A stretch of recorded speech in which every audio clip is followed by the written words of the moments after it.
John Keats once mused, "Think of my pleasure in solitude. In comparison of my commerce with the world, there I am a child. There they do not know me, even my most intimate acquaintance. I give in to their feelings as though I were refraining from irritating a little child.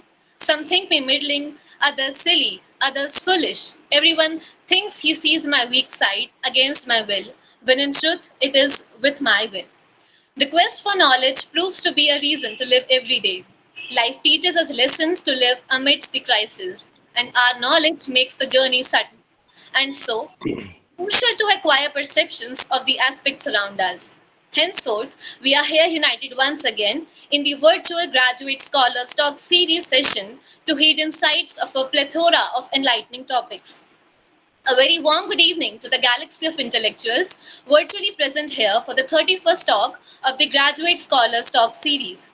Respected teachers and all my worthy fellow mates, it gives me immense pleasure to have been bestowed with this esteemed opportunity to introduce myself and guide you all through this event that we are a part of this evening.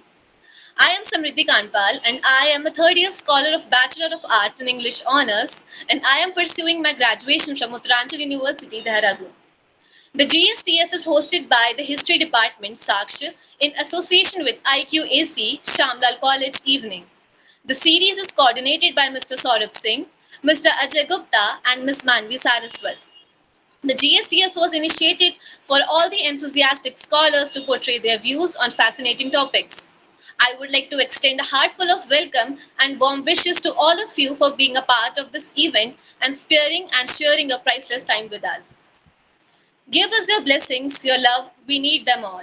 You are the goddess of dawn. You dispel the darkness of ignorance. You help us in removing chaos and confusion. This auspicious day, Saraswati Ma, we pray, praise you, and aspire for your blessings the whole day. I would like to now call upon Ms. Divya and Mr. Shubham for the Saraswati Vandana.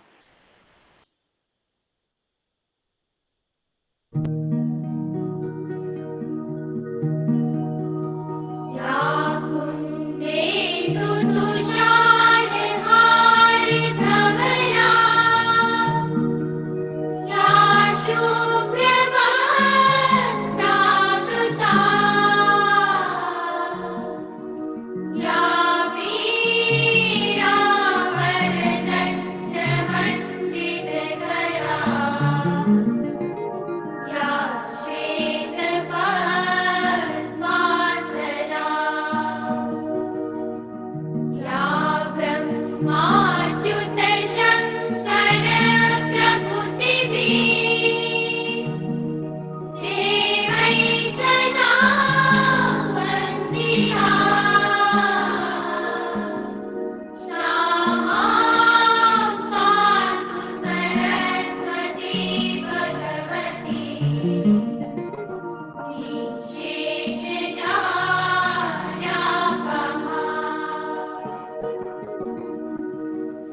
श्लोक अर्थ। जो विद्या की देवी भगवती सरस्वती कुंद के फूल, चंद्रमा, हिमराशि और मोती के हार की तरह धवल वर्ण की है और जो श्वेत वस्त्र धारण करती है, जिनके हाथ में वीणा दंड शोभ्यमान है, जिन्होंने श्वेत कमलों पर आसन ग्रहण किया है तथा ब्रह्मा, विष्णु एवं शंकर आदि देवताओं द्वारा जो सदा पूजित हैं, वही संपूर्ण जड़ता और अज्ञान को दूर कर देने वाली माँ सरस्वती हमारी रक्षा करें। Thank you so much, Ms. Divya and Mr. Shubham. This Saraswati Vandana was certainly the best possible initiation of this event. Now, with her blessings, let us now proceed with the virtual event. W.B. Yeats once mused, "Education is not the filling of a pail, but the lighting of a fire." A Japanese proverb goes like, "Better than 1,000 years of diligent study is one day with a great teacher." Teachers, according to me, are the ones who kindle our aspirations and provide momentum to our interpretations, both academically and philosophically. I hold this opportunity in high esteem to introduce you all with the guest teacher of today's evening, Dr. Rakesh Kumar Singh, who is presently working as an assistant professor in Zakir Hussain Delhi College Evening, University of Delhi. Sir holds MA Philosophy from University of Delhi and a Masters in Philosophy and PhD in Philosophy from JNU. He has also worked as visiting faculty in Amity Institute of Psychology and Allied Sciences, Also, he has worked as UGC remedial faculty and teaching assistant in JNU. Also, he is working as an academic counselor in IGNOU, and he is a member of the editorial board of the international journal Interfaith. Also, he has published many of his articles in many international and national journals as well. Now, I would like to invite him on the stage to share his valuable insights with all of us. Thank you.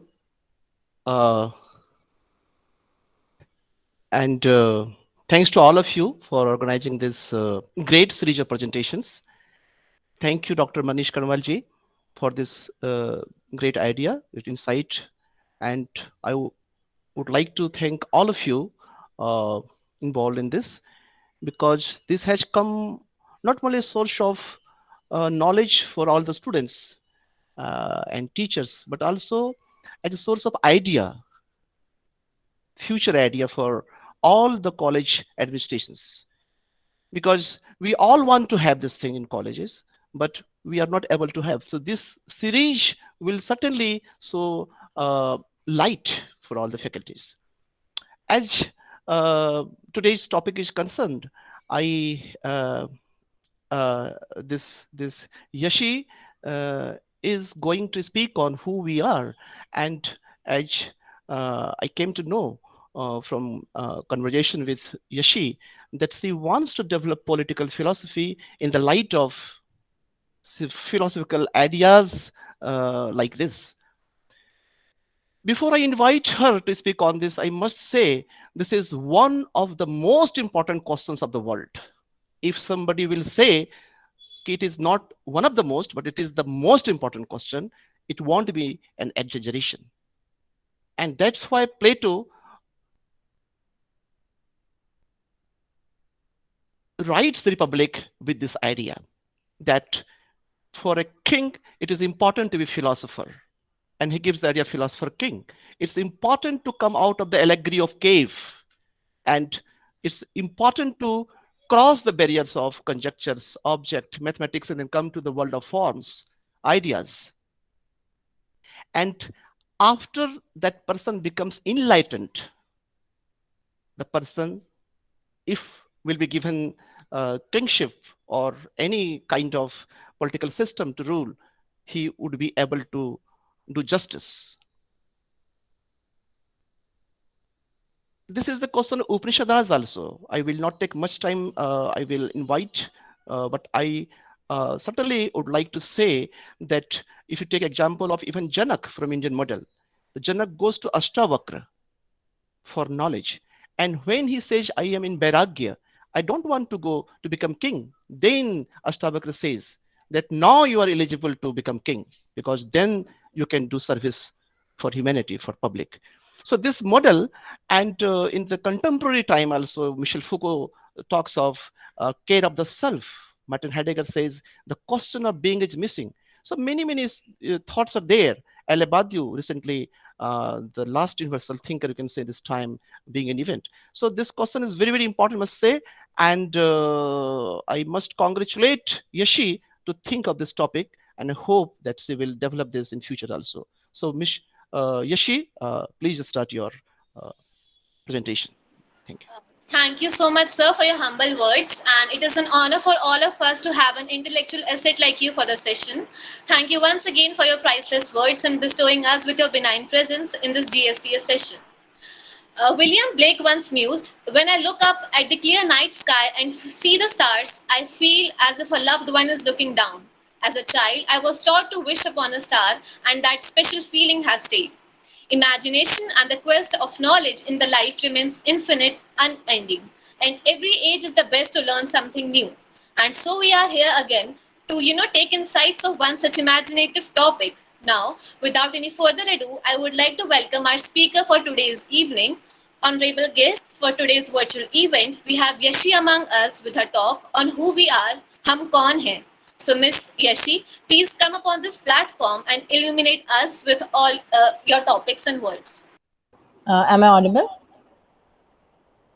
Okay, so I'm starting. 3, 2, 1. So, kindly mute yourself. Thank you.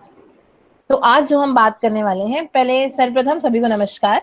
और मैं यशी, किरोड़ीमल महाविद्यालय BA honours political science से third year के student, आज आप सभी के समक्ष जो बात रखने जा रही हूँ वो है कि आखिर हम कौन हैं।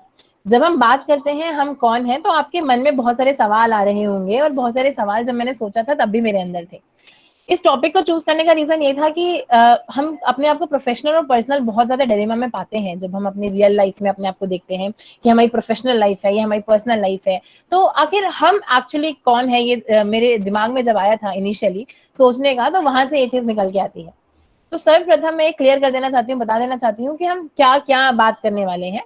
तो बेसिकली कोई एक इंसान जो है वो एक इंडिविजुअल एंटिटी तो शायद ही रह पाता होगा, क्योंकि जब वो शुरुआत से जन्म लेता है तब से वो लोगों के कांटेक्ट में आता है, तब से वो समाज के कांटेक्ट में आता है, तब से वो एनवायरनमेंट के कांटेक्ट में आता है। और जब इन कॉन्टेक्स्ट में आता है तब से वो खुद रहता ही नहीं है। अब फिर सवाल उठता है कि वो है क्या। तो क्या क्या हम समझने वाले हैं, क्या क्या हम बात करने वाले हैं, वो होने वाला है कि आखिर व्यक्ति क्या है, व्यक्ति बना कैसे, और व्यक्ति के इस डेवलपमेंट में किस किस चीजों ने रोल प्ले किया। जब हम बात करते हैं कभी समाज ने, कभी उसकी नैतिकता ने, कभी धर्म ने, और कभी व्यक्ति ने खुद इन चीजों को बनाया, तो किस तरह से ये चीजें चलती हैं। क्योंकि हम कौन है का डेफिनेशन हम कभी भी इतना शॉर्ट टर्म में नहीं ले सकते हैं कि आखिर ये एक लाइन में ये हम है, ठीक है। लेकिन हमसे जुड़ी हुई सारी चीजें हमें हम बनाती हैं, इसीलिए हम ये बात करने वाले हैं।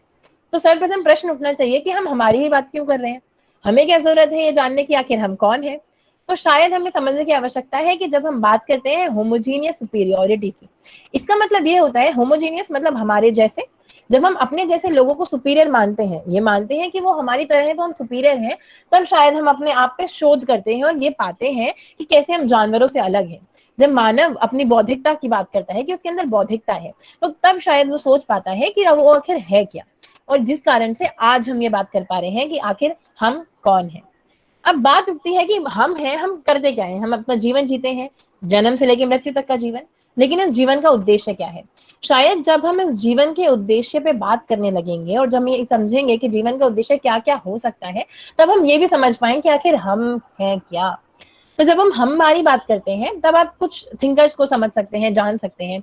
जैसे हम एरिस्टोटल यानी कि अरस्तु की बात करते हैं, तो अरस्तु कहते हैं कि जीवन जीना है खुश रहना। जीवन जीने का उद्देश्य ही है खुश रहना। यदि आप खुश रह पा रहे हैं तो आप जीवन जी रहे हैं। जीवन जीने का उद्देश्य ही मात्र इतना सा है। और यदि इसकी रेलेवेंस, इसकी प्रासंगिकता की बात करें, तो शायद हम आज ये बहुत अच्छे से समझते हैं, खासकर इस कैपिटलिस्ट युग में, यानी कि जब हम इस पूंजीवादी युग की बात करते हैं कि मनुष्य क्या करता है, जिस भी चीज से उसे सुख मिलता है, खुशी मिलती है, वह कार्य करता है, उसी चीज को वह सही और गलत बना देता है, और उसी के आधार पर वो चीजों का निर्धारण करता है। लेकिन क्योंकि मनुष्य का जीवन ना तो एक डायनामिक्स से खुलता है और ना ही एक डायनामिक्स पे खत्म होता है, इसीलिए हम ये नहीं कह सकते हैं कि यहाँ पे भी एरिस्टोटल जो कह रहे हैं वो पूर्णतः सच हो सकता है। इसके अलावा हम देखें तो जैसे सर ने भी कोट किया सेंट ऑगस्टिन का, इसकी हम बात करें तो वो कहते हैं कि ईश्वर से प्यार करना ही जीवन का उद्देश्य है। यानी कि वो ईश्वर को बहुत महत्वपूर्ण मानते हैं। और इन्हीं की हम चर्चा आगे करेंगे कि आखिर खुश रहना, ईश्वर, ये सब क्या क्या रोल प्ले कर रहे हैं हमारे जीवन में, और क्या हम उन्हें सोच पा रहे हैं, या हम उन्हें रियल लाइफ में कभी ज्वाइन कर पा रहे हैं, कभी समझ पा रहे हैं, उनका संबंध स्थापित कर पा रहे हैं। वहीं अगर हम मार्टिन हेडगर की बात करें तो वो कहते हैं कि मौत को जो सच्चाई मानता है, जो मौत है, यदि आप उसने आत्मसात कर लें कि आपकी अभी मौत होने वाली है, तो शायद आप जीवन के उद्देश्य को समझ पाएंगे कि अल्टीमेटली आपको जाना वहां है। लेकिन हम बात कब कर रहे हैं, हम बात करते हैं जीवन से मृत्यु के बीच की बात। और जीवन से मृत्यु यानी कि जन्म से मृत्यु के बीच के जो लाइन है, वही लाइफ है, वही आपका जीवन है। खुश रहने की बात हमने की थी, तो खुश रहने की बात करते हैं। तो मनुष्य खुश कैसे रहता है, जब आप ये देखेंगे कि आप इमेजिन कीजिए कि आप दुनिया में हैं और दुनिया में कुछ नहीं है, दुनिया में केवल मनुष्य है, मानव है। अब मानव क्या कर रहा है, मानव केवल और केवल अकेला है सर्वाइवल के लिए, बस उसको मूलभूत आवश्यकताएं चाहिए। मूलभूत आवश्यकता जैसे रोटी कपड़ा मकान, उसे रोटी कपड़ा मकान चाहिए। अब आप ये समझिए कि वो रोटी कपड़ा मकान किस स्तर तक खुद अकेले अपने बलबूते पर कमा सकता है, पा सकता है। कमाने की तो बात ही अलग है, क्योंकि मॉनेटरी ट्रांजैक्शन अभी नहीं हो रखे हैं, तो हमें समझने की आवश्यकता है वो कैसे पा सकता है। शायद वो किसी लिमिटेड टाइमलाइन तक खुद से वो चीजें कर सकता है, कि जैसे हम जानते हैं कि हंटिंग गैदरिंग करी उसने, तो पहले उसने हंटिंग गैदरिंग करी, उसके बाद उसने चीजों को आगे बढ़ाया। तो एक शायद एक समय सीमा तक हम ऐसा कर सकते हैं। लेकिन ये समय सीमा तक भी हम ऐसा कब तक कर सकते हैं, शायद आगे जाके हमें किसी ना किसी की आवश्यकता पड़ेगी। जब एक मनुष्य को दूसरे मनुष्य की आवश्यकता पड़ी, दूसरे को तीसरे की आवश्यकता पड़ी, तीसरे को चौथे की आवश्यकता पड़ी, तब बात आती है कि आखिर पहला मनुष्य दूसरे की मदद क्यों करे और दूसरा तीसरे की मदद क्यों करे। तो अब इसलिए आवश्यकता है क्योंकि सभी को एक दूसरे की जरूरत है। अब क्योंकि सभी को एक दूसरे की जरूरत है, तब वो क्या करेंगे, हम एक डील साइन करेंगे, हम कुछ चीजें तय करेंगे कि आखिर क्या सही है क्या गलत है, किस चीज को हम मानेंगे और किस चीज को हम नहीं मानेंगे। तो ये जो डील तय करी जाती है, यहाँ से नैतिकता का निर्माण होता है। यहाँ से ये चीज आती है कि क्या समाज में सही माना जाएगा और क्या समाज में गलत माना जाएगा, जिसको हम कुछ टेक्निकल टर्म्स में थ्योरी ऑफ सोशल कॉन्ट्रैक्ट कह सकते हैं। कि समाज में लोगों ने सामाजिक अनुबंध बनाया, लोगों ने बातचीत करी, कुछ चीजों को सही और कुछ चीजों को गलत बनाया, और उसके बाद में क्या किया, जब सब लोगों ने ये तय कर लिया कि हमारे लिए सही का पैमाना ये होगा, हमारी नैतिकता ये कही जाएगी, तब हम ये देखते हैं कि समाज का निर्माण होता है। वही समाज का निर्माण जो अरस्तु कहते हैं कि खुश रहोगे तो आपका जीवन है, और उस खुश रहने के लिए ही समाज का निर्माण हुआ। अब समझिए कि जब नैतिकता है, समाज है। अब नैतिकता यदि किसी ने नहीं मानी, मान लीजिए आपने कोई लॉ बनाया, हमने लॉ बनाया कि यहाँ पे हम 5 बजे मिलेंगे, लेकिन हमने नहीं ये सोचा कि अगर कोई नहीं आता है तो क्या होगा, यदि उसकी कोई कॉन्सिक्वेंसेस नहीं है, उसका कोई रिजल्ट नहीं है, कोई परिणाम नहीं है, किसी को कुछ भुगतना नहीं पड़ेगा। जी हाँ, भुगतना नहीं पड़ेगा, यानी कि किसी को कुछ दंड नहीं दिया जाएगा, कुछ चेक एंड बैलेंस नहीं होगा, तो उस नैतिकता का क्या आधार। और जिस नैतिकता की हमने बात करी थी, जो हमने अभी आपस में मिलकर ही तय किया है, यदि आप उस नैतिकता को भी नहीं मानेंगे तो समाज खत्म, समाज खत्म, मनुष्य का सर्वाइवल खत्म, मनुष्य का सर्वाइवल खत्म, तो उसकी खुशी की तो बात आ ही नहीं सकती है। तो अब जिस हम नैतिकता की बात कर रहे हैं, उस पर कुछ चेक एंड बैलेंस की जरूरत थी, यानी कि हमको कुछ दंड लगाने पड़ेंगे। अगर आपने एक्स काम किया तो आपको वाई दंड मिलेगा, आपने वाई काम किया तो आपको जेड चीज मिलेगी। इसके आधार पर एक चीज का निर्माण होता है जिसे हम बखूबी जानते हैं और आज हमारे रगो रग में बसा है, जिसको हम धर्म कहते हैं। धर्म यही है जो आपको सिखाता है कि जीवन जीने का तरीका क्या है, सही और गलत क्या है। ये जो सही और गलत का पैमाना है, ये आपका धर्म निर्धारित करता है। जब आप धर्म में एक ईश्वर की परिकल्पना को सोचते हैं, जब आप धर्म में बात करते हैं सही और गलत की, जब आप धर्म में स्वर्ग और नर्क जैसी चीजें जानते हैं, जब आप धर्म में बहुत सारी चीजें ऐसे मानते हैं कि आप ये कीजिए ये नहीं कीजिए, ये आई कहाँ से? ये आई मनुष्य के सर्वाइवल से, जो मनुष्य ने खुद ने तय करी थी और उसका दंड तय किया गया। अब जब ईश्वर की अवधारणा को समझना होगा, जब मैंने धर्म की बात करी और जब सेंट ऑगस्टिन बात करते हैं ईश्वर से प्यार करने की, तो आखिर वो क्यों बात करते हैं ईश्वर से प्यार करने की? वो शायद इसीलिए बात करते हैं कि जब हम ईश्वर को समझते हैं, ईश्वर से प्यार करने का अर्थ ये हुआ कि आप उन सामाजिक अनुबंधों को माने, क्योंकि यदि आप उन सामाजिक अनुबंधों को मानेंगे तो समाज में आपको स्वीकृति मिलेगी, और उस स्वीकृति के लिए आप हैं, क्योंकि आप समाज में रहते हैं। अब क्योंकि समाज आपने अपने लिए बनाया और अब आपको समाज के तरीके से चलना है, तो अब ये ईश्वर क्या है? ईश्वर अपने आप में आप कई तरीके से परिभाषित कर सकते हैं। कुछ लोग ये मानते हैं कि जो ईश्वर का अलौकिकता है, कि ईश्वर एक अलौकिक परिकल्पना है, कोई ऐसी परिकल्पना जिसपे मनुष्य कभी पहुंच नहीं सकता, या कोई ऐसी ताकत जो मनुष्य को चलाती है, जिसका मनुष्य कुछ बदल नहीं सकता, कुछ बिगाड़ नहीं सकता। आप उसके प्रति डिवोटेड होते हैं। तो जब आप उसके प्रति डिवोटेड होते हैं, वो वाली जो चीजें होती हैं, वो आपको ये बताती हैं कि जो आपका डिवोशन है वो आपको सही मार्ग प्रशस्त करता है। और शायद उसी अलौकिकता के कारण मनुष्य के अंदर एक डर रहता है, और डर के कारण वो उस नैतिकता का पालन कर पाते हैं। ये जो डर है, जो खतरा है, यही डर और खतरा जो अभी धर्म बना है, आगे जाके न्याय और नैतिकता, न्यायपालिका का रूप लेता है, जिसको हम लॉ एंड ऑर्डर कहते हैं। शायद वो उस समय का लॉ एंड ऑर्डर था, और आज जिस सामाजिक अनुबंध में अब है, हम संविधान जैसी चीजों को अपना लॉ एंड ऑर्डर मानते हैं। वो लॉ एंड ऑर्डर कैसे बने, कैसे हमने चीजों को एक्सेप्ट किया, जो समाज नैतिक मानता था, उनके आधार पर लॉ एंड ऑर्डर बने। अब जब हम लॉ एंड ऑर्डर की बात करते हैं, उन लॉ एंड ऑर्डर के आधार पर जब आज का समाज चलता है, और हम जानते हैं समाज में क्यों जरूरी है इस लॉ एंड ऑर्डर का होना, क्योंकि हम सभी को अपनी महत्वाकांक्षाएं पूरी करनी है। हर व्यक्ति अलग अलग विचारों का है, अलग अलग चीजों को अपने अंदर रखता है, अपने इंडिविजुअलिटी को रखता है, जो अपने आप में प्रश्न खड़ा करती है कि क्या इंडिविजुअलिटी होती है। शायद हम उस पर आगे बात करेंगे। तो जब हम ये बात करते हैं कि हर कोई अपने अपने आधार पर चीजें करता है, आगे बढ़ता है, ऐसे में यदि कोई न्याय और कोई पैमाना सटीक नहीं होगा, तो हम क्या करेंगे? फिर मनुष्य अराजकता की उसी स्थिति में पहुंच जाएगा जिस अराजकता के कारण उसने समाज का निर्माण किया था, कि अराजकता ना उत्पन्न हो, इसलिए हमने नैतिकता का निर्माण किया। अब यहाँ पर आकर भी यदि आपने न्याय का या फिर कानूनों का ढांचा अगर आपने नहीं बनाया, तो फिर से क्या होगा कि अराजकता आ जाएगी। तो समाज के उस स्थिरता के लिए आवश्यक है कि आप कुछ कानून अपने पास रखें, कुछ चीजें रखें। अब जब हम समझते हैं कि इस कानून, संस्कृति, धर्म, हमने अपने धर्म की बात की थी। धर्म यानी कि क्या चीज? धर्म यानी कि कुछ चीजें, परंपराएं, कुछ नियम कानून, और शायद उसी से हमारी संस्कृति बनती है, जो हम समय से चलते आ रहे हैं, चलते आ रहे हैं, चलाते आ रहे हैं, चलाते आ रहे हैं, शायद वही आगे जाके हमारी संस्कृति बन जाती है। उदाहरण के स्वरूप में अगर हम देखें तो कुछ धर्म में भी अलग अलग आपकी विभिन्नता पाई जाती है। यदि आप नॉर्थ रीजन यानी कि जो भारत का ये नॉर्थ इलाका है उसमें इसकी बात करेंगे, यूपी जैसे इलाकों की बात करेंगे, तो शायद कुछ धर्म स्पेसिफिक में अगर मैं उदाहरण स्वरूप लूं तो आपको हिंदू धर्म में जो मांस मच्छी है उसको खाने का अधिकार, या फिर आप ये कह सकते हैं कि वो नैतिक नहीं माना जाता है। लेकिन यदि बंगाल जैसे एरिया में जाएं, पश्चिम बंगाल जैसे एरिया में जाएं, तब आप वहाँ हिंदू धर्म को देखेंगे तो मछली को बहुत ही पूजनीय भी माना जाता है और उसे खाया भी जाता है। अंतर क्या हुआ? क्या विभेद विभेद आया? सेम धर्म, सही धर्म था, लेकिन अंतर क्या आया? अंतर था उसकी भौगोलिक चीजों का, ज्योग्राफी का। क्यों? क्योंकि यहाँ पे जब आपकी फसल अधिक है और आप ये मानते हैं कि आप अनाज खा सकते हैं, अनाज से आप अपना जीवन चर्या चला सकते हैं, वहीं पश्चिम बंगाल जैसे इलाकों में अगर हम देखें तो हमें क्या देखने को मिलेगा कि वो समुद्र के इलाके, समुद्र के किनारे है। जब आप समुद्र के किनारे की चीजें देखेंगे तो वो क्या खा सकेंगे? जो जिस चीज का अवेलेबिलिटी वहां जहाँ होता है वो चीज उसमें इनकलकेट हो जाती है। यानी कि मनुष्य ने अपनी नैतिकता भी अपनी जरूरतों के आधार पर बनाई, वो जरूरतें जिससे वो खुश होना चाहता है, जिससे वो अपने आप को प्राप्त करना चाहता है। अब इसका मतलब ये है कि कोई भी धर्म और उसका रूप कभी स्थिर नहीं होता, वे बदलते रहते हैं। नैतिकता भी अब समय के आधार पर बदल रही है, क्योंकि अभी हमने परिस्थितियों का उदाहरण लिया कि एक स्थान पे जो नैतिक है वो दूसरे स्थान पे नैतिक हो, यह आवश्यक नहीं है। और यहाँ पे आपकी संस्कृति का जन्म होता है। संस्कृति का जन्म का मतलब क्या है कि आपकी संस्कृति आपसे कुछ कहती है, कुछ परंपराएं कहती हैं। फॉर एग्जाम्पल, पहले हमने पश्चिम बंगाल में रहकर मछली खाना शुरू किया, किया किया किया किया किया। अब हम उस लॉजिक को नहीं समझ रहे, उस रीजंस को नहीं समझ रहे कि आखिर हमने किया तो क्यों किया, लेकिन हम आगे आके अब ये प्रश्न कर रहे हैं कि यहाँ पे विभेद है, तो विभेद है तो विभेद का जब कोई आधार नहीं मिलता है, जब आप ये समझ लेते हैं कि कोई चीज है हम बस फॉलो कर रहे हैं क्योंकि घर वाले फॉलो करवा रहे हैं इसलिए हम फॉलो कर रहे हैं। अब घर वालों का क्या इंपॉर्टेंट रोल है हमारे में, हम कौन है में, वो भी हम समझेंगे। लेकिन जब क्योंकि घर वाले आपको कह रहे हैं और आप इसलिए मान रहे हैं और आप क्यों नहीं जान पा रहे हैं, तो शायद आप उसको इनाम दे देते कि हाँ भाई रीति रिवाज है, चले आ रहे हैं, मानने हैं।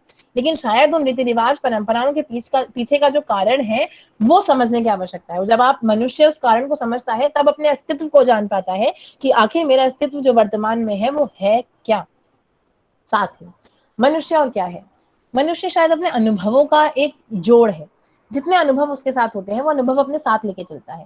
और रोचक बात यह है कि वो हजारों अनुभव अपने साथ लेके चलता है, हजारों परिस्थितियों के बाद, हजारों लोगों से मिलने पर, लेकिन फिर भी अपने आप में यूनिक होता है, अपने आप में अलग होता है। क्यों? क्योंकि उसके बौद्धिक विकास में जो उसका इंटरप्रिटेशन है, जो वो इंटरप्रेट करता है, वो शायद अलग होता है। और क्योंकि सभी का इंटरप्रिटेशन अलग है, इसी कारण मनुष्य इस समाज के चारों ओर रहते हुए भी, समाज के अंदर एक अंदरूनी अंग रहते हुए भी अपने आप में एक अलग है।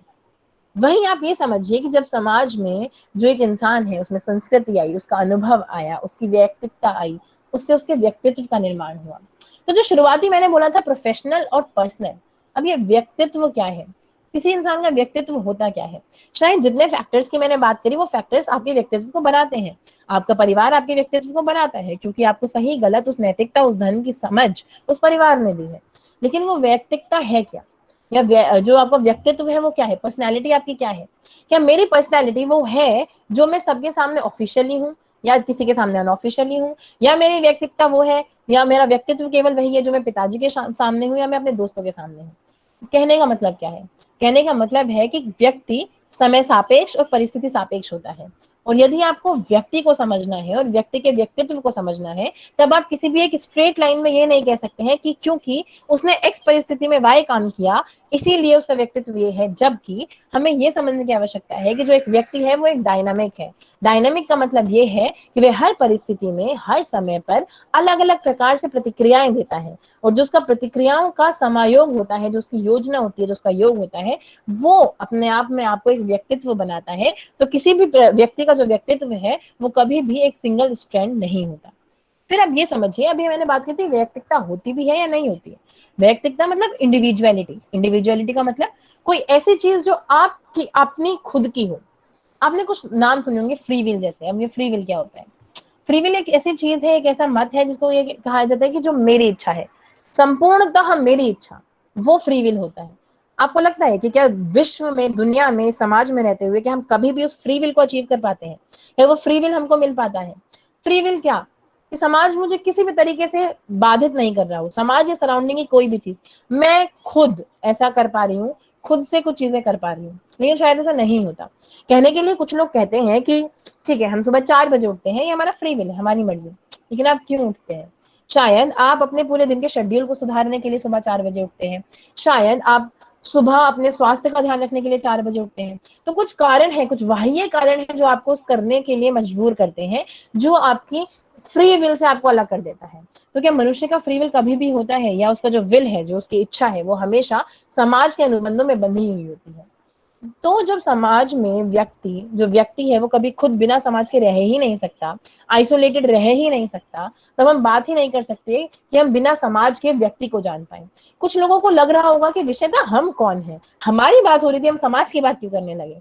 लेकिन शायद यही समझने की जरूरत है कि एक व्यक्ति बिना समाज के नहीं है और समाज बिना व्यक्ति के नहीं है, और इनका जो संतुलन है, इनका जो समायोग है, ये अपने आप में जीवन के उद्देश्य को परिभाषित करता है। जब हम ये मानते हैं और चर्चा करते हैं, तो मुझे बहुत ही यूनिक चीज मेरे सामने आई, जिसे हम कहते हैं कि मनुष्य या फिर जो व्यक्ति है वो प्राकृतिक भी है, सामाजिक भी है। प्राकृतिक मनुष्य कैसे? प्राकृतिक अर्थात उसका रंग रूप बोलचाल, शायद भौतिक जीवन जो उसका है, जो उसकी भौतिकता है। लेकिन आप जब सामाजिक की बात करेंगे तो आप ये समझेंगे कि जो धर्म है, जो नैतिकता है, जो समाज है, ये सब जो उसका निर्माण करता है। यानी कि कुछ प्राकृतिक चीज भी है और कोई सामाजिक चीज भी है, जो मिला के व्यक्ति को व्यक्ति बनाती है। और ये जो व्यक्ति का समागम है दोनों चीजों का, वो मिलता है, तब हम ये कह सकते हैं कि हम हैं। जब हम समाज के अंग होने की बात करते हैं, तब हमें समझने की आवश्यकता है कि समाज का निर्माण भी व्यक्ति ने किया है, व्यक्ति की आवश्यकता के लिए क्या है, और समाज में जब आगे बदलाव आएंगे, क्योंकि बदलाव एक ऐसी जरूरत है, एक ऐसी चीज है जो आप बिना बदलाव के कभी किसी चीज की स्थिरता नाप ही नहीं सकते। स्थिरता क्या है? पूरी जिंदगी में, पूरी दुनिया में केवल एक चीज स्थिर है, वो है बदलाव। क्योंकि समय और परिस्थिति के हिसाब से बदलाव होते रहते हैं, और यदि आप बदलाव की ओर नहीं अग्रसर हो रहे हैं, तब आप अपने आप को स्थिर कर रहे हैं, आप अपने आप को रिस्ट्रिक्ट कर रहे हैं, तो आप कभी आगे नहीं बढ़ सकते हैं। तो व्यक्ति एक ऐसी दौड़ में लगा रहता है जो अपने स्तर से बेहतर और बेहतर और बेहतर करने की ओर बढ़ता है, और वो और बेहतर का पैमाना अपने आप में उसके समाज ने निर्धारित कर रखा होता है, उसकी परवरिश ने निर्धारित कर रखा होता है।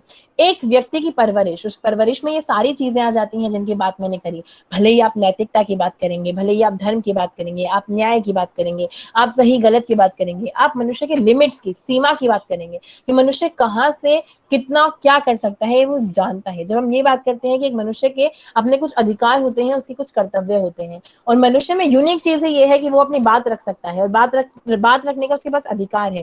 लेकिन उस अधिकार के साथ कुछ कर्तव्य है, क्योंकि मनुष्य अकेला मनुष्य नहीं है, मनुष्य के साथ बाकी लोग भी हैं, बाकी व्यक्ति भी हैं।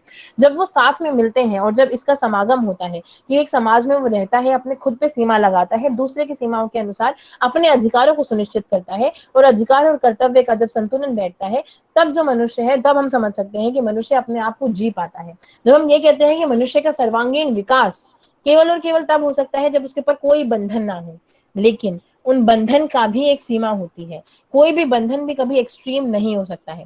आपने बहुत बार, कुछ लोगों ने पढ़ी होगी, आप सैपियंस बुक को जानते होंगे, आप brief history of human kind.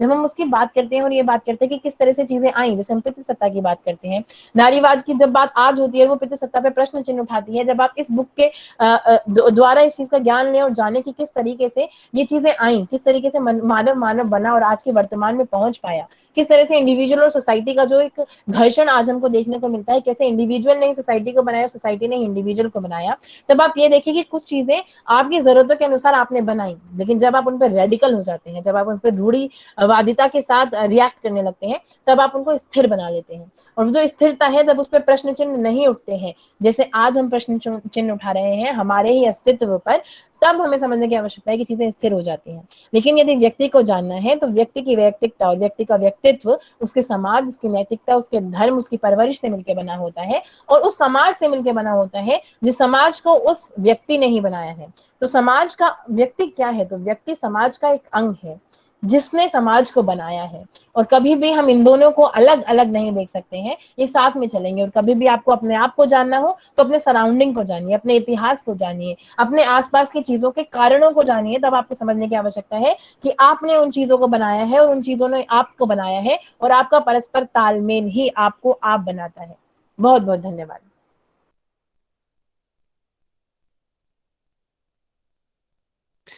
Thank you very much, Yashi, for very good presentation. It was a nice presentation. I'm Rakesh ji, sorry, हाँ, Yeah. but we now moving on for the question and answer round session.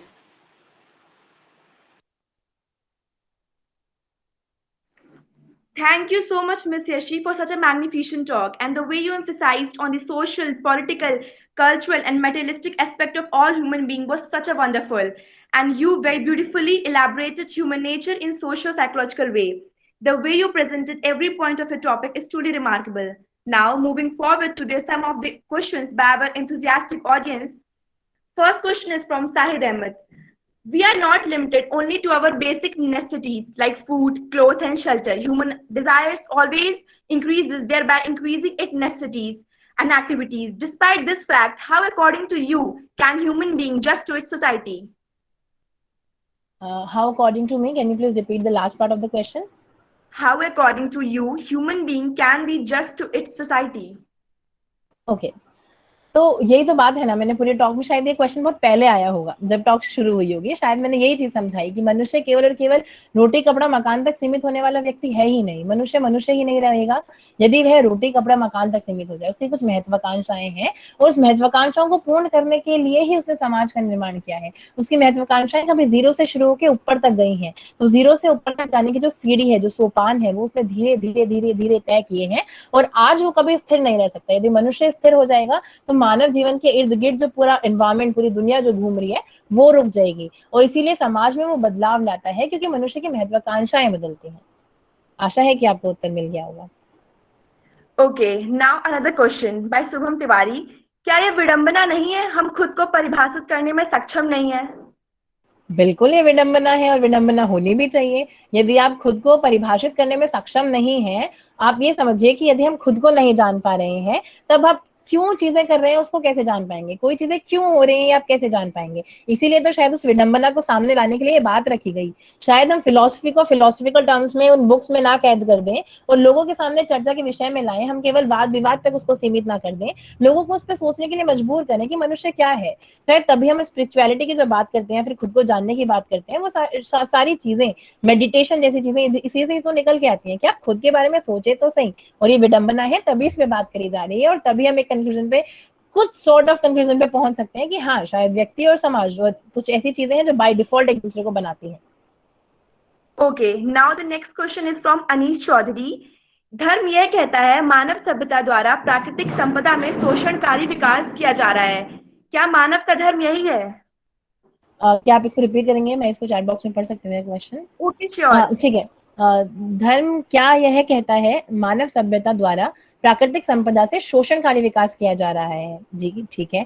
क्या मानव का धर्म यही है? महोदय, यही तो बात है ना कि जब हम धर्म को नहीं जानते हैं और असली धर्म को नहीं समझ पाते हैं, तब उसका डिस्टॉर्टेड वर्जन अपने आप में अपना लेते हैं।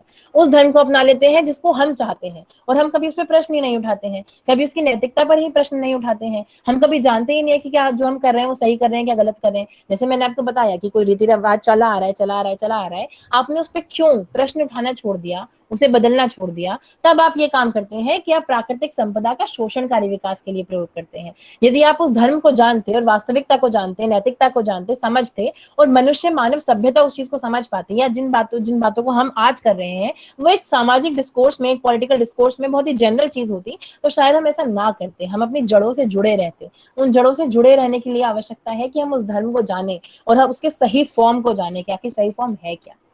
जी। Okay, now the next question is from Tarun Mishra. Hindu dharma is strongly influenced by eclectic traits.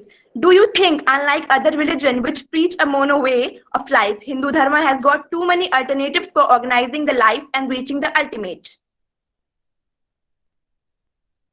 Okay, can I please again read the question? Hindu dharma is strongly influenced by, like, okay. Can I have this question in Hindi, please? Sort of like terminology in the Hindi, please. Tushar आप भी बोल सकते हैं। तरुण, आप समझा सकते हैं question को, if you wanna ask it. Okay, thank you. मुझे फिर से बोलने का मौका मिल रहा है, मेरे लिए बहुत बड़ी बात है ये। तो मैंने ये पूछा है क्योंकि हिंदू धर्म जो है, हम एक चीज ये देखते हैं कि जो दूसरे धर्म होते हैं, जैसे with due respect to all the religions, मैं सारे रिलीजन्स का सम्मान करता हूँ, लेकिन एक ये चीज हम देखते हैं कि जो बाकी धर्म है वो एक मोनोवे दिखाते हैं, वो एक तरीका दिखाते हैं कि हमें ये चीज फॉलो करनी है। लेकिन हिंदू धर्म में हम देखते हैं तो अलग अलग ट्रेडिशन है, हम वैष्णविज्म देखते हैं, हम शैविज्म देखते हैं, हम यहाँ पर दूसरी चीज जो ट्राइबल एरियाज हैं वहां पर हम दूसरा धर्म देखते हैं। तो आपको नहीं लगता है कि जो हिंदू धर्म है जो भारत में बहुत ज्यादा स्थानीय रहा है, उसने अलग अलग तरीके बताए हैं और वो बहुत ज्यादा प्राकृतिक और भौगोलिक चीजों से बहुत ज्यादा इन्फ्लुएंस रहा है? हाँ, तो मुझे इसे लगने में कोई दिक्कत नहीं है। बात ये है महोदय, समझने की आवश्यकता ये है कि कोई भी जो धर्म है ना, इसको मैं थोड़ा इस तरह से एड्रेस करना चाहती हूँ कि कोई भी जो धर्म है वो 2 आधारों पर चलता है। वो 2 आधार कौन-कौन से होते हैं? वो आधार इस तरीके के होते हैं कि एक, कि आपके पास वेल्थ कितना है, वेल्थ यानी कि आपका स्ट्रांगनेस, वो आपका पैसा कितना है आपके पास, ठीक है, प्रॉपर्टी कितना है। दूसरी चीज आपका विस्तार कितना है। जो हिंदू धर्म के फैलाव का तरीका है वो विस्तार है। उसने हर छोटे चीज को, हर बदलाव को अपने अंदर इनकलकेट किया है। जब आप ये देखते हैं कि हिंदू धर्म के अंदर से बौद्ध धर्म निकलता है, जैन धर्म निकलता है, तो हिंदू धर्म अपना ही एक ब्रांच बना लेता है और कहता है कि हिंदू धर्म का ही एक फॉर्म ये है। अब आप ये समझिए कि आप किसी भी और भी धर्म में जाएंगे तो ऐसा नहीं है कि सिर्फ हिंदू धर्म एक तरीका बताता है। आप हर धर्म के अंदर भी विभेद समझ सकते हैं। आप मुस्लिम धर्म में शिया और सुन्नी समझ सकते हैं, आप क्रिश्चियनिटी में समझ सकते हैं, जुडाइज्म वगैरह को। तो यहाँ पे क्या है कि कोई भी आप, शायद मैं कहूंगी कि इसको एक संकीर्ण सोच के आधार पर ये प्रश्न किया गया है, पर बात है कि हर धर्म अपना फॉर्म समय के साथ चेंज करता है। और यदि कोई धर्म ऐसा है जो अपना फॉर्म समय के साथ चेंज नहीं कर रहा है, वही एक कट्टर धर्म बन जाता है और इसी कारण समस्या उत्पन्न होती है, क्योंकि कट्टर धर्म को फिर प्रश्न लोग करने लगते हैं। और यदि आप समय सापेक्ष और स्थिति सापेक्ष से धर्म को नहीं बदल रहे हैं, तब आप उसकी जो जीवन शैली है, जो तरीका है, जो लोग उसको पालन करते हैं, उस सबको बाधित कर दे रहे हैं। तो इसलिए जरूरी है कि आप समय के साथ उसको बदलें, और कई धर्मों ने ऐसा किया है, हिंदू धर्म भी उसमें से एक उदाहरण है। Okay, thank you, Miss Yashi, for you answered every question very beautifully. Now I hand over the program to Miss Samriddhi. Thank you so much. Thank you so much, Yeshi, for such an amazing execution of your talk. I'm sure that all the virtual attendees read this session and took in various insights of the event. Now let us all proceed to the next part of this GSTS session. John McWhorter once mused that he emphasizes the way that, like biological evolution, language change results from accretions or accumulations of structure. In this sense, language is an artifact of the collective mind of history. It has imperfections and odd quirks and makes peculiar demands of its speakers. Its textures and patterns have been created over a long period of time, as it has been dragged through millions of mouths expressing their individual agendas. The recasting, advancement, and expanse of the human life has encountered a plethora of conversions since the beginning of its evolution. The beginning of time for the human life on Earth, when Homo sapiens came into existence and the mode of communication began. To highlight this topic and appraise us with the topic for the next GSTS session, 32nd in series, I would like to now invite Shahid among us with a brief introduction of this topic, Homo sapiens during the birth of language. Thank you, everybody. Good evening, everybody. Honorable Chief Guest of the evening, Dr. Rakesh Kumar, respected teachers, and all my dear friends. Today, I, Shahid, am going to acquaint you all with the objectives of the talk on Homo sapiens during the birth of language that has been scheduled on 19th September. The objectives are to understand the most important aspect of the course of evolution as far as Homo sapiens are concerned. How the development of language and communication around 70,000 years ago helped Homo sapiens to cooperate in a large number. To do so, sapiens created circles of fictions, social constructs, or imagined realities. And the result was the creation of gods in the universe, nations, money, human rights, concept of laws and justice, and how these myths still control the human society. Meanwhile, I'll acquaint you all with the lives of Homo sapiens still before the agricultural revolution, wherein the conducts, abilities, intelligence, and living pattern of the sapiens will be talked about through the structural framework of number 1, sapiens communication skill and the concerned theories. Number 2, sapiens relationship with other human and animal species. Number 3, intelligence of early sapiens. And number 4, creation of myth, followed by a short conclusion. I heartily invite all of you to be a part of another session of great learning next Sunday. Thank you and wish you all the best for the day ahead. Thank you so much, Shahid, and we'll all be looking forward enthusiastically for your talk. Rarely does someone get to influence a person's life in a positive way for a lifetime, as a teacher can, fostering optimism and confidence, providing knowledge that leads to success, and being a good role model. As a guide, philosopher, and a constant support, teachers fill up the void of darkness and illuminate our souls and minds. And thus, it is unacceptable to miss out the indispensable comments of our honorable guest teacher of this talk of GSTS, Dr. Rakesh Kumar Singh. Sir, on behalf of the entire GSTS fraternity, I would like to extend a humble request before you to grace us with your intellect and provide the points of convergence encapsulated in today's diligent talk by Yashi, and also sincere apologies for the preceding miscommunication that was caused before the question and answer round. And please come over the stage and enlighten us with your thoughts. Thank you. Thank you, Shamridhi. Uh, uh, a nice presentation. She raised the issue of individual and collective, freedom of will and the problem of determinism, and also religion and morality, and with the perspectives of few points of Aristotle, St. Augustine, and Martin Heidegger. Of course, it's going on a right trajectory, but some questions are there. The debate between Martin Heidegger and his student Gadamer. And Gadamer writes in his famous book, Truth and Method, what should be the base of interpretation of truth and reality?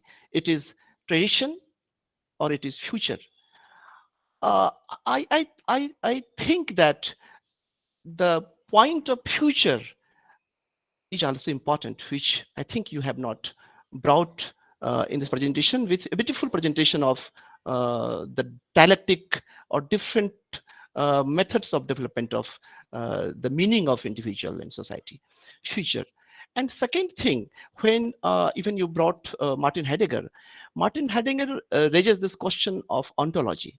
See, you brought this death, but here death is epistemological death. We perceive death, we think of death, and this gives a different perspective. But Heidegger talks of the ontology of death. The ontological question is important, and this he develops further with the existential method of investigation, which later on followed by Jean Paul Sartre. So existential, like in the literature, you find when Albert Camus writes Stranger or Metamorphosis, written by Kafka, the question of meaning, and even in Nihilism, Death of God, Nietzsche. So the ontological, existential perspective of this, where you are haunted with the question of future meaning.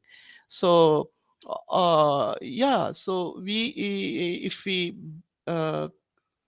think of this question, sometimes when Heidegger writes in his book Being and Time that anxiety is important, but anxiety is rare.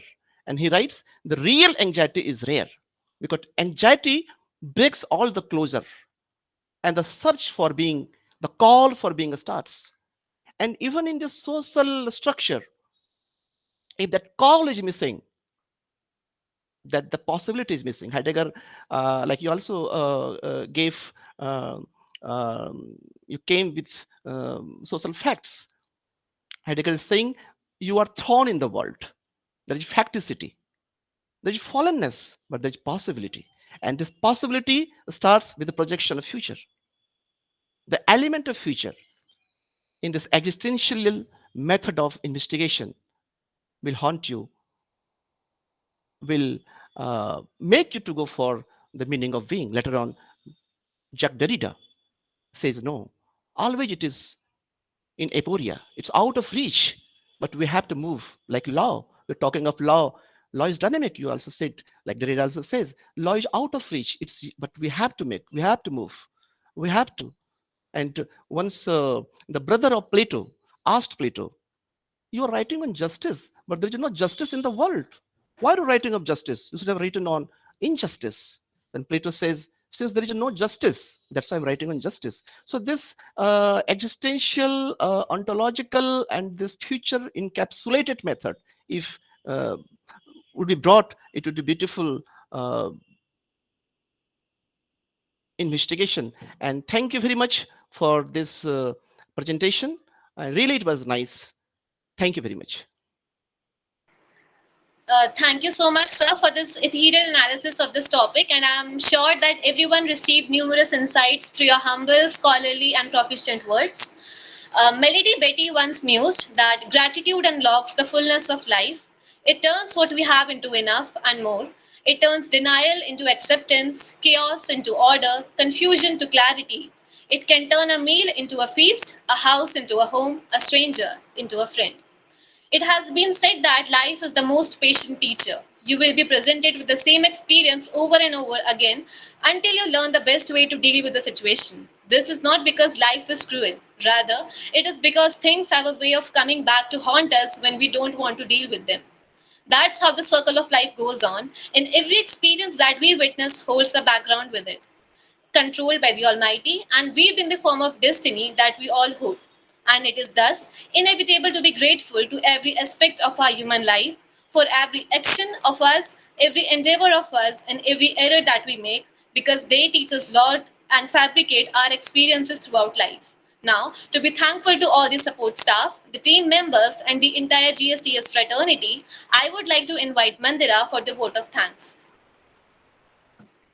But for now, we simply have to be satisfied with who we are.